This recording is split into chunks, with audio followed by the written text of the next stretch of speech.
तो भाई यहाँ हमारे पास दो मजमूए यानी दो सेट्स मौजूद हैं। एक है सेट ए और एक है सेट बी। और हम सबसे पहले ए और बी का फ़र्क मालूम करेंगे, यानी ए माइनस बी हमें मालूम करना है। अब इस बात को बयान करने का दूसरा तरीका यह है कि हमें इस मजमूए में ए के सारे अनासिर चाहिए और उसमें से हम चाहते हैं कि बी के सारे अनासिर हट जाएं। तो ये हो जाएगा इनका फ़र्क। तो ये काम करने के लिए हम ए में से इस बी के सारे अनासिर हटा देंगे। बी में हमारे पास 17 है, 19 है और 6 है। तो चलें 17, 19, 6 अगर ए में मौजूद हैं तो उनको हटा देते हैं। तो भाई 17 मौजूद है और यहाँ पे 19 मौजूद है। 6 मौजूद नहीं है तो इसको लिखने की वैसे भी कोई ज़रूरत नहीं है। और यूँ फिर हमारे पास सिर्फ 5, 3 और 12 बच जाएगा ए में से। तो अगर आप देखें तो हमारे पास वो सारे अनासिर आ गए हैं जो कि ए में मौजूद हैं लेकिन बी में मौजूद नहीं हैं। या हम इसी बात को यूं भी कह सकते हैं कि ये वो सारे अनासिर हैं जो कि बी में मौजूद नहीं हैं लेकिन ए में मौजूद हैं। अंग्रेज़ी में इस तरह की सूरत हाल को कहते हैं कि ये relative complement of B in A है। और भाई इस पूरी चीज़ को हम इन निशानात से भी दिखा सकते हैं या हम इसके बजाय कुछ इस तरह की चीज़ भी इस्तेमाल कर सकते हैं। और हाँ, मुझे मालूम है कि ये जो निशान है वो तक़सीम करने के निशान यानी डिवीज़न के साइन से मिलता-जुलता लग रहा है, लेकिन यहाँ पे ये चीज़ रिलेटिव कॉम्प्लीमेंट को दिखाने के लिए काम आती है।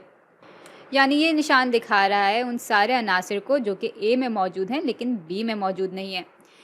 या आप ये भी कह सकते हैं कि ये उन अनासिर की निशानदेही कर रहा है जो कि बी में मौजूद नहीं है लेकिन ए में मौजूद हैं। बात एक ही है। अच्छा, अब ज़रा बिल्कुल इसकी उलट सूरत हाल को देखते हैं।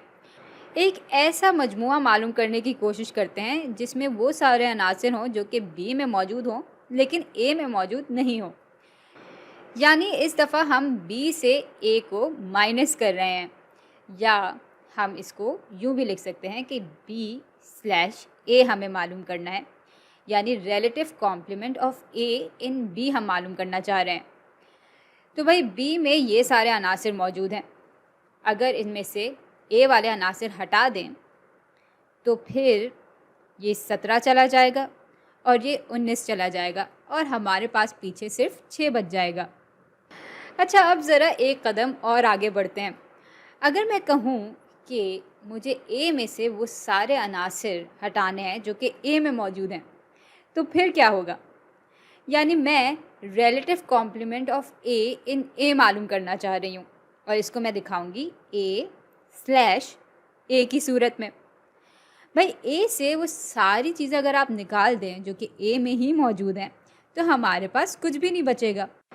यानी अगर ए में 5 मौजूद है और मैं 5 को ही हटा दूँ तो 5 भी हम नहीं लिख सकते।